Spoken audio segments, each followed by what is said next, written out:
یہ سب کچھ سکول میں ہونے والے ایک واقعے سے شروع ہوا تھا۔ امامہ اس وقت میٹرک کی اسٹوڈنٹ تھی اور تحریم اس کی اچھی دوستوں میں سے ایک تھی۔ وہ لوگ کئی سالوں سے اکٹھے تھے اور نہ صرف ایک ہی سکول میں پڑھتے تھے بلکہ ان کی فیملیز بھی ایک دوسرے کو بہت اچھی طرح سے جانتی تھیں۔ اپنی فرینڈ میں سے امامہ کی سب سے زیادہ دوستی تحریم اور جویریہ سے تھی، مگر اسے حیرت ہوتی تھی کہ اتنی گہری دوستی کے باوجود بھی جویریہ اور تحریم اس کے گھر آنے سے کتراتی تھیں۔ امامہ ہر سال اپنی سالگرہ پر انہیں انوائٹ کرتی اور اکثر وہ اپنے گھر پر ہونے والی دوسری تقریبات میں بھی انہیں مدعو کرتی۔ وہ گھر سے اجازت نہ ملنے کا بہانہ بنا دیتی۔ چند بار امامہ نے خود ان دونوں کے والدین سے اجازت لینے کے لیے بات کی، لیکن اس کے بے تحاشا اصرار کے باوجود ان دونوں کے والدین انہیں اس کے گھر آنے کی اجازت نہ دیتے۔ ان کے رویے پر کچھ شاکی ہو کر اس نے اپنے والدین سے شکایت کی، تمہاری یہ دونوں فرینڈز سید ہیں، یہ لوگ عام طور پر ہمارے فرقے کو پسند نہیں کرتے، اس لیے ان دونوں کے والدین انہیں ہمارے گھر میں آنے نہیں دیتے۔ ایک بار اس کی امی نے اس کی شکایت پر کہا، یہ کیا بات ہوئی، ہمارے فرقے کو کیوں پسند نہیں کرتے؟ امامہ کو ان کی بات پر تعجب ہوا۔ اب یہ تو وہی لوگ بتا سکتے ہیں کہ وہ ہمارے فرقے کو کیوں پسند نہیں کرتے، یہ تو ہمیں غیر مسلم بھی کہتے ہیں۔ اس کی امی نے کہا، کیوں غیر مسلم کہتے ہیں، ہم غیر مسلم تو نہیں ہیں؟ امامہ نے کچھ الجھ کر کہا، ہاں بالکل ہم مسلمان ہیں، مگر یہ لوگ ہمارے نبی پر یقین نہیں رکھتے۔ اس کی امی نے کہا، کیوں؟ اب اس کیوں کا میں کیا جواب دے سکتی ہوں؟ اب یہ لوگ یقین نہیں رکھتے، کٹر ہیں بڑے، انہیں قیامت کے دن ہی پتہ چلے گا کہ کون سیدھے راستے پر تھا، ہم یا یہ۔ مگر امی، مجھ سے تو انہوں نے کبھی مذہب پر بات نہیں کی، پھر مذہب مسئلہ کیسے بن گیا؟ اس سے کیا فرق پڑتا ہے؟ پھر دوسروں کے گھر آنے جانے سے کیا ہوتا ہے؟ امامہ ابھی بھی الجھی ہوئی تھی، یہ بات انہیں کون سمجھائے؟ یہ لوگ ہمیں جھوٹا کہتے ہیں، حالانکہ خود انہیں ہمارے بارے میں کچھ نہیں پتہ، بس مولویوں کے کہنے پہ آ کر یہ ہم پر چڑھ دوڑتے ہیں۔ انہیں ہمارے بارے میں اور ہمارے نبی کی تعلیمات کے بارے میں کچھ پتہ ہو تو یہ لوگ اس طرح نہ کریں، شاید پھر انہیں کچھ شعور آ جائے اور یہ لوگ بھی ہماری طرح راہ راست پر آ جائیں۔ تمہاری فرینڈز اگر تمہارے گھر نہیں آتی تو تمہیں پریشان ہونے کی کوئی ضرورت نہیں ہے، تم بھی ان کے گھر مت جایا کرو۔ مگر امی، ان کی غلط فہمیاں تو دور ہونی چاہیے میرے بارے میں۔ امامہ نے ایک بار پھر کہا، یہ کام تم نہیں کر سکتی، ان لوگوں کے ماں باپ مسلسل اپنے بچوں کی ہمارے خلاف برین واشنگ کرتے رہتے ہیں، ان کے دلوں میں ہمارے خلاف زہر بھرتے رہتے ہیں۔ نہیں امی، وہ میری بیسٹ فرینڈز ہیں، ان کو میرے بارے میں اس طرح نہیں سوچنا چاہیے۔ میں ان لوگوں کو اپنی کتابیں پڑھنے کے لیے دوں گی تاکہ ان کے دل سے میرے بارے میں یہ غلط فہمیاں دور ہو سکیں، پھر ہو سکتا ہے یہ ہمارے نبی کو بھی مان جائیں۔ امامہ نے کہا۔ اس کی امی کچھ سوچ میں پڑ گئیں۔ آپ کو میری تجویز پسند نہیں آئی؟ ایسا نہیں ہے، تم ضرور انہیں اپنی کتابیں دو، مگر اس طریقے سے نہیں کہ انہیں یہ لگے تم اپنے فرقے کی ترویج کے لیے انہیں یہ کتابیں دے رہی ہو۔ تم انہیں یہ کہہ کر کتابیں دینا کہ تم چاہتی ہو کہ وہ ہمارے بارے میں کچھ جانیں، ہم کو زیادہ بہتر طریقے سے سمجھ سکیں، اور ان سے یہ بھی کہنا ان کتابوں کا ذکر وہ اپنے گھر والوں سے نہ کریں، ورنہ وہ لوگ زیادہ ناراض ہو جائیں گے۔ امامہ نے ان کی بات پر سر ہلا دیا۔ اس کے چند دن بعد امامہ اسکول میں کچھ کتابیں لے گئی تھی۔ بریک کے دوران وہ جب گراؤنڈ میں آ کر بیٹھی تو امامہ اپنے ساتھ وہ کتابیں بھی لے آئی۔ میں تمہارے اور جویریہ کے لیے کچھ لے کر آئی ہوں۔ کیا لائی ہو، دکھاؤ۔ امامہ نے شاپر سے وہ کتابیں نکالیں اور انہیں 2 حصوں میں تقسیم کرتے ہوئے ان دونوں کی طرف بڑھا دیا۔ وہ دونوں ان کتابوں پر نظر ڈالتے ہوئے کچھ چپ سی ہو گئیں۔ جویریہ نے امامہ سے کچھ نہیں کہا، مگر تحریم ایک دم کچھ اکھڑ گئی۔ یہ کیا ہے؟ اس نے سرد مہری سے پوچھا۔ یہ کتابیں میں تمہارے لیے لائی ہوں، امامہ نے کہا۔ کیوں؟ تاکہ تم لوگوں کی غلط فہمیاں دور ہو سکیں۔ کس طرح کی غلط فہمیاں؟ وہی غلط فہمیاں جو تمہارے دل میں ہمارے مذہب کے بارے میں ہیں، امامہ نے کہا۔ تم سے کس نے کہا کہ ہمیں تمہارے مذہب یا تمہارے نبی کے بارے میں کچھ غلط فہمیاں ہیں؟ تحریم نے بڑی سنجیدگی سے پوچھا۔ میں خود اندازہ کر سکتی ہوں، صرف اس وجہ سے تم لوگ ہمارے گھر نہیں آتے۔ تم لوگ شاید یہ سمجھتے ہو کہ ہم لوگ مسلمان نہیں ہیں، یا ہم لوگ قرآن نہیں پڑھتے، یا ہم لوگ محمد صلی اللہ علیہ وسلم کو پیغمبر نہیں مانتے، حالانکہ ایسی کوئی بات نہیں ہے۔ ہم لوگ ان سب چیزوں پر یقین رکھتے ہیں، ہم تو صرف یہ کہتے ہیں کہ محمد صلی اللہ علیہ وسلم کے بعد ہمارا بھی ایک نبی ہے اور وہ بھی اسی طرح قابل احترام ہے جس طرح محمد صلی اللہ علیہ وآلہ وسلم ہے۔ امامہ نے بڑی سنجیدگی کے ساتھ وضاحت کرتے ہوئے کہا۔ تحریم نے اپنے ہاتھ میں پکڑی ہوئی کتابیں اس سے واپس تھما دی۔ ہمیں تمہارے اور تمہارے مذہب کے بارے میں کوئی غلط فہمی نہیں ہے، ہم تمہارے مذہب کے بارے میں ضرورت سے زیادہ جانتے ہیں، اس لیے تم کو کوئی وضاحت پیش کرنے کی ضرورت نہیں ہے۔ اس نے بڑے روکھے ہوئے لہجے میں امامہ سے کہا، اور جہاں تک ان کتابوں کا تعلق ہے تو میرے اور جویریہ کے پاس اتنا بیکار وقت نہیں ہے کہ ان احمقانہ دعووں، خوش فہمیوں اور گمراہی کے اس پلندے پر ضائع کریں جسے تم اپنی کتابیں کہہ رہی ہو۔ تحریم نے ایک جھٹکے کے ساتھ جویریہ کے ہاتھ میں پکڑی ہوئی کتابیں کھینچ کر انہیں بھی امامہ کے ہاتھ میں تھما دیا۔ امامہ کا چہرہ خفت اور شرمندگی سے سرخ پڑ گیا۔ اسے تحریم سے اس طرح کے تبصرے کی توقع نہیں تھی، اگر ہوتی تو کبھی بھی اسے وہ کتابیں دینے کی حمایت ہی نہ کرتی۔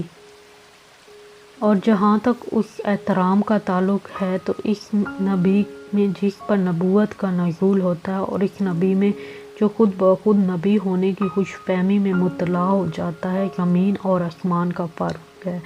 تم لوگوں کو اگر قرآن پر واقعی یقین ہوتا تو تمہیں اس کے ایک ایک حرف پر یقین ہوتا۔ نبی ہونے میں اور نبی بننے میں بڑا فرق ہوتا ہے۔ تحریم، تم میری اور میرے فرقے کی بے عزتی کر رہی ہو۔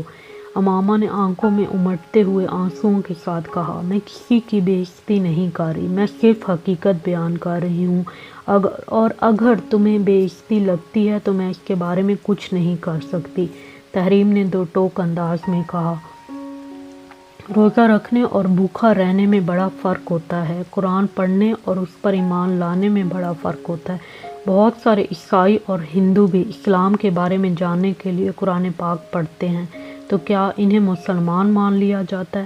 اور بہت سے مسلمان بھی دوسرے مذہب کے بارے میں جاننے کے لیے دوسری الہامی کتابیں پڑھتے ہیں، تو کیا وہ غیر مسلم ہو جاتے ہیں؟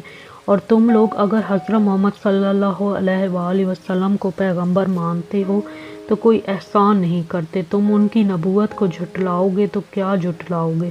پھر تو انجیل کو بھی جھٹلانا پڑے گا جس میں حضرت محمد صلی اللہ علیہ وآلہ وسلم کی نبوت کی خوشخبری دی گئی، پھر تو تورات کو بھی جھٹلانا پڑے گا جس میں ان کی نبوت کی بات کی گئی، پھر قرآن پاک کو بھی جھٹلانا پڑے گا جو حضرت محمد صلی اللہ علیہ وآلہ وسلم کو آخری نبی قرار دیتا ہے۔ اور سب سے بڑی بات یہ ہے کہ اگر تمہارا نبی حضرت محمد صلی اللہ علیہ وآلہ وسلم کی نبوت کو جھٹلاتا ہے تو وہ ان مناظروں کی کیا توجیہ پیش کرتا جو وہ نبوت کا دعویٰ کرنے سے پہلے کئی سال عیسائی پادریوں سے محمد صلی اللہ علیہ وآلہ وسلم کی نبوت اور اسلام کے آخری دین ہونے پر کرتا رہا تھا۔ اس لیے امامہ ہاشم، تم ان چیزوں کے بارے میں بحث کرنے کی کوشش مت کرو جن کے بارے میں تمہیں سرے سے کچھ پتہ ہی نہیں ہے۔ تمہیں نہ اس مذہب کے بارے میں پتہ ہے جس پر تم چل رہی ہو اور نہ ہی اس کے بارے میں جس پر تم بات کر رہی ہو، تحریم نے دو ٹوک انداز میں کہا۔ اور میں ایک چیز بتا دوں تمہیں، دین میں کوئی جبر نہیں ہوتا۔ تم لوگ محمد صلی اللہ علیہ وآلہ وسلم کی نبوت کے ختم ہونے کا انکار کرتے ہو تو ہمارے پیغمبر حضرت محمد صلی اللہ علیہ وآلہ وسلم کو کوئی فرق نہیں پڑتا، مگر ہم محمد صلی اللہ علیہ وآلہ وسلم کی نبوت پر یقین رکھتے ہیں۔ امامہ نے اس کی بات پر زور دیتے ہوئے کہا، تو پھر ہم بھی انجیل پر یقین رکھتے ہیں، اسے الہامی کتاب مانتے ہیں۔ حضرت عیسیٰ علیہ السلام کی نبوت پر یقین رکھتے ہیں، تو کیا ہم کرسچن ہیں؟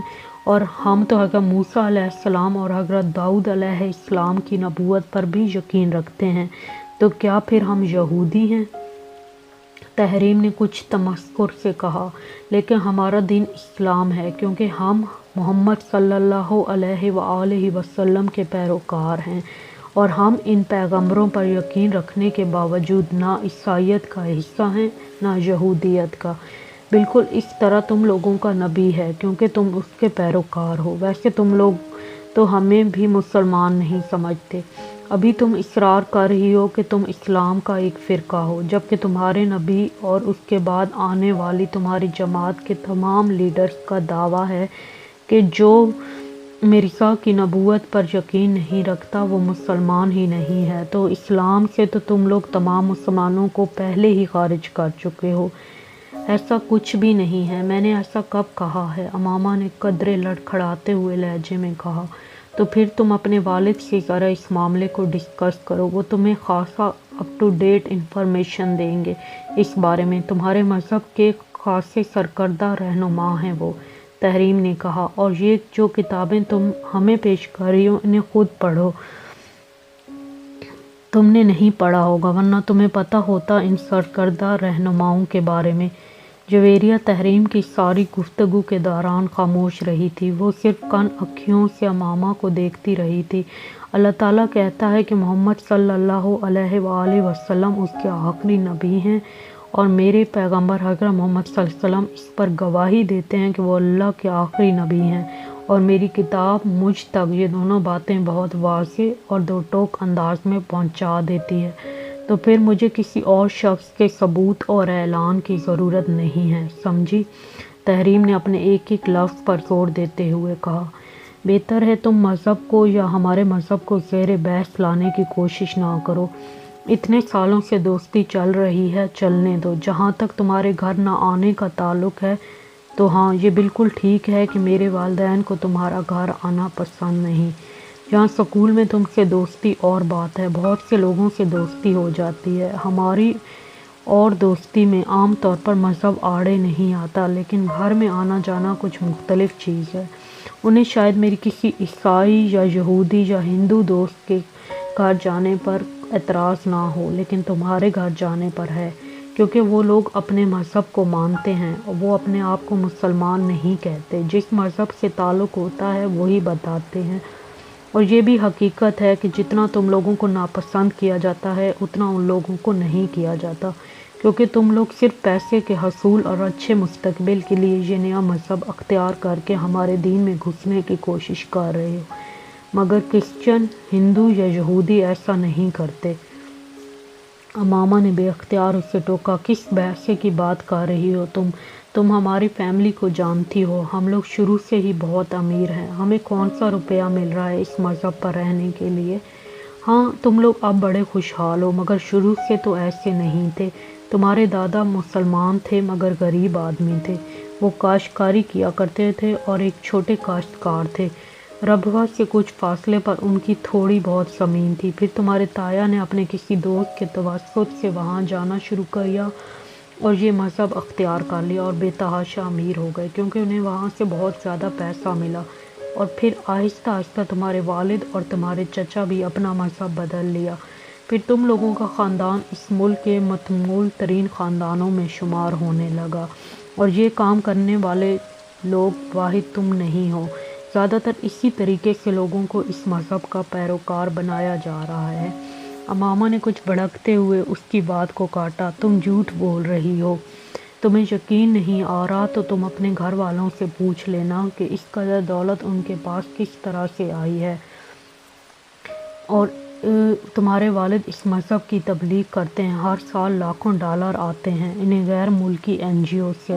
تحریم نے کچھ تحقیر انداز آمیز میں کہا۔ یہ سفید جھوٹ ہے، سفید جھوٹ، امامہ نے بے اختیار کہا۔ میرا بابا کسی سے کوئی پیسے نہیں لیتے، وہ اگر اس فرقے کے لیے کوئی کام کرتے ہیں تو غلط کیا ہے؟ کیا دوسرے فرقوں کے لیے کام نہیں کیا جاتا؟ دوسرے فرقوں کے بھی علماء ہوتے ہیں یا ایسے لوگ جو انہیں سپورٹ کرتے ہیں۔ دوسرے فرقوں کو یورپی مشنری سے روپیہ نہیں ملتا، میرے بابا کو کہیں سے کچھ نہیں ملتا، امامہ نے ایک بار پھر کہا۔ تحریم نے اس کی بات کے جواب میں کچھ نہیں کہا، وہ اٹھ کھڑی ہوئی۔ امامہ نے اسے جاتے ہوئے دیکھا، پھر گردن موڑ کر اپنے پاس بیٹھی ہوئی جویریہ کی طرف دیکھا۔ کیا تم بھی میرے بارے میں ایسا ہی سوچتی ہو؟ تحریم نے غصے میں آ کر تم سے یہ سب کچھ کہا ہے، تم اس کی باتوں کا برا مت مانو۔ جویریہ نے اسے تسلی دینے کی کوشش کی۔ تم ان سب باتوں کو چھوڑو، آؤ کلاس میں چلتے ہیں، بریک ختم ہونے والی ہے، جویریہ نے کہا تو وہ اٹھ کھڑی ہوئی۔ اس دن وہ گھر واپس آ کر اپنے کمرے میں بند ہو کر روتی رہی۔ تحریم کی باتوں نے اسے واقعی بہت دل برداشتہ اور مایوس کیا تھا۔ ہاشم مبین احمد اس دن شام کو ہی آفس سے گھر واپس آ گئے۔ واپس آنے پر سلمیٰ سے پتہ چلا کہ امامہ کی طبیعت خراب ہے۔ وہ اس کا حال احوال پوچھنے کے لیے اس کے کمرے میں چلے آئے۔ امامہ کی آنکھیں سوجی ہوئی تھیں۔ ہاشم مبین حیران رہ گئے۔ کیا بات ہے امامہ؟ انہوں نے امامہ کے قریب آ کر پوچھا۔ وہ اٹھ کر بیٹھ گئی اور کچھ بہانہ کرنے کی بجائے بے اختیار رونے لگی۔ ہاشم کچھ پریشان ہو کر اس کے قریب بیڈ پر بیٹھ گئے۔ کیا ہوا امامہ؟ تحریم نے آج اسکول میں مجھ سے بہت بدتمیزی کی ہے، اس نے روتے ہوئے کہا۔ ہاشم مبین نے بے اختیار ایک اطمینان بھری سانس لی۔ پھر کوئی جھگڑا ہوا ہے تم لوگوں میں؟ بابا آپ کو نہیں پتہ اس نے میرے ساتھ کیا کیا ہے، امامہ نے باپ کو مطمئن ہوتے دیکھ کر کہا۔ بابا اس نے وہ باپ کو تحریم کے ساتھ ہونے والی تمام گفتگو بتاتی گئی۔ ہاشم مبین کے چہرے کی رنگت بدلنے لگی۔ تم سے کس نے کہا تھا تم اسکول میں کتابیں لے کر جاؤ انہیں پڑھانے کے لیے؟ انہوں نے امامہ کو ڈانٹتے ہوئے کہا۔ میں ان کی غلط فہمیاں دور کرنا چاہتی تھی، امامہ نے قدرے کمزور لہجے میں کہا۔ تمہیں ضرورت ہی کیا تھی کسی کی غلط فہمیاں دور کرنے کی؟ وہ ہمارے گھر نہیں آتی تو نہ آئیں، ہمیں برا سمجھتی ہیں تو سمجھتی رہیں، ہمیں اس سے کیا فرق پڑتا ہے؟ ہاشم مبین نے اسے سمجھاتے ہوئے کہا۔ مگر اب تمہاری اس حرکت سے پتہ نہیں وہ کیا سمجھے گی، کس کو بتائے گی کہ تم نے اسے وہ کتابیں دینے کی کوشش کی؟ خود اس کے گھر والے بھی ناراض ہوں گے۔ امامہ ہر ایک کو یہ نہیں بتاتے پھرتے کہ تم کیا ہو، نہ ہی اپنے فرقے کے بارے میں بحث کرتے ہیں۔ اگر کوئی بحث کرنے کی کوشش بھی کرے تو ہاں میں ہاں ملا دیتے ہیں، ورنہ لوگ خواہ فضول طرح کی باتیں کرتے ہیں اور فضول طرح کے شبہات میں مبتلا ہوتے رہتے ہیں، انہوں نے سمجھایا۔ مگر بابا آپ بھی تو بہت سارے لوگوں کو تبلیغ کرتے ہیں، امامہ نے کچھ الجھے ہوئے انداز میں کہا۔ پھر مجھے کیوں منع کر رہے ہیں؟ میری بات اور ہے، میں صرف ان لوگوں سے ہی مذہب کے بارے میں بات کرتا ہوں جن سے میری بہت بے تکلفی ہو چکی ہوتی ہے اور جن کے بارے میں مجھے یہ محسوس ہوتا ہے کہ ان پر میری باتوں اور تبلیغ کا اثر ہو سکتا ہے۔ میں 2-4 دن کی ملاقات میں کسی کو کتابیں بانٹنا شروع نہیں ہو جاتا، ہاشم مبین نے کہا۔ بابا ان سے میری دوستی 2-4 دن کی نہیں ہے، ہم کئی سالوں سے دوست ہیں، امامہ نے اعتراض کیا۔ ہاں مگر وہ دونوں سید ہیں اور دونوں کے گھرانے بہت مذہبی ہیں، تمہیں یہ بات ذہن میں رکھنی چاہیے تھی۔ میں تو صرف انہیں اپنے فرقے کے بارے میں بتانے کی کوشش کی تاکہ وہ ہمیں غیر مسلم تو نہ سمجھیں، امامہ نے کہا۔ اگر وہ ہمیں غیر مسلم سمجھتے ہیں تو ہمیں بھی کیا فرق پڑتا ہے، وہ خود غیر مسلم ہیں، ہاشم مبین نے بڑی عقیدت سے کہا۔ وہ تو خود گمراہی کے راستے پر ہیں۔ بابا وہ کہہ رہی تھی آپ کو غیر ملکی مشنری سے روپیہ ملتا ہے، NGO سے روپیہ ملتا ہے تاکہ آپ لوگوں کو ہمارے فرقے کا پیروکار بنائیں، ہاشم مبین نے تنفر سے گردن کو جھٹکا۔ مجھے صرف اپنی جماعت سے روپیہ ملتا ہے اور وہ روپیہ ہوتا ہے جو ہماری اپنی کمیونٹی اندرون ملک اور بیرون ملک سے اکٹھا کرتی ہے۔ ہمارے پاس اپنے روپے کی کیا کمی ہے، ہماری اپنی فیکٹریز نہیں ہیں کیا؟ اور اگر مجھے غیر ملکی مشنریز اور NGO سے روپیہ ملے بھی تو میں بڑی خوشی سے لوں گا، آخر اس میں برائی کیا ہے؟ دین کی خدمت کر رہا ہوں، اور جہاں تک اپنے مذہب کی ترویج و تبلیغ کی بات ہے تو اس میں کیا برائی ہے؟ اگر اس ملک میں عیسائیت کی تبلیغ ہو سکتی ہے تو ہمارے فرقے کی کیوں نہیں؟ ہم تو ویسے بھی اسلام کا ایک فرقہ ہیں، لوگوں کو راہ راست پر لانے کی کوشش میں مصروف ہیں، ہاشم مبین نے بڑی تفصیل کے ساتھ بتایا۔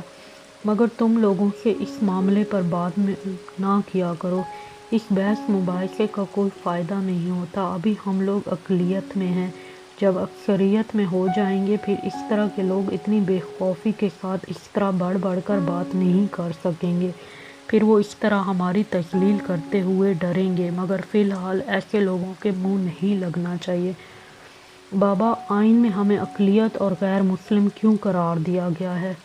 جب ہم اسلام کا ایک فرقہ ہیں تو پھر انہوں نے ہمیں غیر مسلم کیوں ٹھہرایا ہے؟ امامہ کو تحریم کی کہی ہوئی ایک اور بات یاد آئی، یہ سب مولویوں کی کارستانی تھی، اپنے اپنے مقاصد کے حصول کے لیے وہ سب ہمارے خلاف اکٹھے ہو گئے تھے، ہماری تعداد بھی زیادہ ہو جائے گی تو پھر ہم اپنی مرضی کے قوانین بنوائیں گے اور اس طرح کی تمام ترامیم کو آئین میں سے ہٹا دیں گے۔ ہاشم مبین نے پرجوش انداز میں کہا، اور تمہیں اس طرح بے وقوفوں کی طرح کمرے میں بند ہو کر رونے کی ضرورت نہیں ہے۔ ہاشم مبین نے اس کے پاس سے اٹھتے ہوئے کہا۔ امامہ انہیں وہاں سے جاتے ہوئے دیکھتی رہی۔ تحریم کے ساتھ وہ اس کی دوستی کا آخری دن تھا، اور اس میں تحریم سے زیادہ خود اس کا رویہ وجہ تھا۔ وہ تحریم کی باتوں سے اس حد تک دل برداشتہ ہوئی تھی کہ اب تحریم کے ساتھ دوبارہ پہلے جیسے تعلقات قائم رکھنا اس کے لیے مشکل ہو گیا تھا۔ خود تحریم نے بھی اس کی خاموشی کو پھلانگنے یا توڑنے کی کوشش نہیں کی۔ ہاشم مبین احمدی جماعت کے سرکردہ رہنماؤں میں سے ایک تھے۔ ان کے بڑے بھائی عاصم مبین احمد بھی جماعت کے اہم رہنماؤں میں سے ایک تھے۔ ان کے پورے خاندان میں سے چند ایک کو چھوڑ کر باقی تمام افراد بہت سال پہلے اس وقت قادیانیت اختیار کر گئے تھے جب عاصم مبین احمد نے اس کام کا آغاز کیا تھا۔ جن لوگوں نے قادیانیت اختیار نہیں کی تھی وہ باقی لوگوں سے قطع تعلق کر چکے تھے۔ اپنے بڑے بھائی عاصم مبین کے نقش قدم پر چلتے ہوئے ہاشم مبین نے بھی یہ مذہب اختیار کر لیا۔ عاصم مبین ہی کی طرح انہوں نے اپنے مذہب کے فروغ اور تبلیغ کے لیے کام کرنا بھی شروع کر دیا۔ 10-15 سالوں میں وہ دونوں بھائی اس تحریک کے سرکردہ رہنماؤں میں شمار ہونے لگے۔ اس کی وجہ سے انہوں نے بے تحاشا پیسہ کمایا اور اس پیسے سے انہوں نے سرمایہ کاری بھی کی، مگر ان کی آمدنی کا بڑا ذریعہ تحریک کی تبلیغ کے لیے میسر ہونے والے فنڈ ہی تھے۔ ان کا شمار اسلام آباد کی ایلیٹ کلاس میں ہوتا تھا۔ بے تحاشا دولت ہونے کے باوجود ہاشم اور عاصم مبین کے گھر کا ماحول روایتی تھا۔ ان کی خواتین باقاعدہ پردہ کیا کرتی تھیں، مگر اس کا مطلب یہ نہیں تھا کہ ان کی خواتین پر ناروا پابندیاں یا کسی قسم کا جبر روا رکھا گیا تھا۔ اس مذہب کی خواتین میں تعلیم کا تناسب پاکستان میں کسی بھی مذہب کے مقابلے میں ہمیشہ ہی زیادہ رہا ہے۔ ان لوگوں نے اعلیٰ تعلیم بھی معروف اداروں سے حاصل کی۔ امامہ بھی اسی قسم کے ماحول میں پلی بڑھی تھی۔ وہ یقیناً ان لوگوں میں سے تھی جو منہ میں سونے کا چمچہ لے کر پیدا ہوتے ہیں، اور اس نے ہاشم مبین کو بھی کسی قسم کے مالی مسائل سے گزرتے نہیں دیکھا۔ یہی وجہ تھی اس کے لیے تحریم کی یہ بات ناقابل یقین تھی کہ اس کے خاندان نے پیسہ حاصل کرنے کے لیے یہ مذہب اختیار کیا۔ غیر ملکی مشنریز اور بیرون ملک سے ملنے والے فنڈز کا الزام بھی اس کے لیے ناقابل قبول تھا۔ وہ یہ بات اچھی طرح جانتی تھی کہ ہاشم مبین اس مذہب کی تبلیغ اور ترویج کرتے ہیں اور تحریک کے سرکردہ رہنماؤں میں سے ایک ہیں، مگر یہ کوئی خلاف معمول بات نہیں تھی۔ وہ شروع سے ہی اس سلسلے میں اپنے تایا اور والد کی سرگرمیوں کو دیکھتی آئی تھی۔ اس کے نزدیک یہ ایسا کام تھا جو وہ اسلام کی تبلیغ و ترویج کے لیے کر رہے تھے۔ اپنے گھر والوں کے ساتھ وہ کئی بار مذہبی اجتماع میں بھی جا چکی تھی اور سرکردہ رہنماؤں کے لندن سے سیٹلائٹ کے ذریعے ہونے والے خطبات کو بھی باقاعدگی سے سنتی اور دیکھتی آ رہی تھی۔ تحریم کے ساتھ ہونے والے جھگڑے سے پہلے اس نے کبھی اپنے مذہب کے بارے میں غور کرنے کی کوشش نہیں کی۔ اس کے لیے اپنا فرقہ ایسے ہی تھا جیسے اسلام کا کوئی دوسرا فرقہ۔ اس کی برین واشنگ بھی اسی طرح کی گئی تھی کہ وہ سمجھتی تھی کہ صرف وہی سیدھے راستے پہ تھے، بلکہ وہی جنت میں جائیں گے۔ گرچہ گھر میں بہت شروع میں اسے باقی 3 بہن بھائیوں کے ساتھ یہ نصیحت کر دی گئی تھی کہ وہ بلا وجہ لوگوں کو یہ نہ بتائیں کہ وہ دراصل کیا ہیں۔ اسکول میں تعلیم کے دوران ہی وہ یہ بھی جان گئی تھی کہ 1974 میں انہیں پارلیمنٹ نے ایک غیر مسلم اقلیت قرار دے دیا تھا۔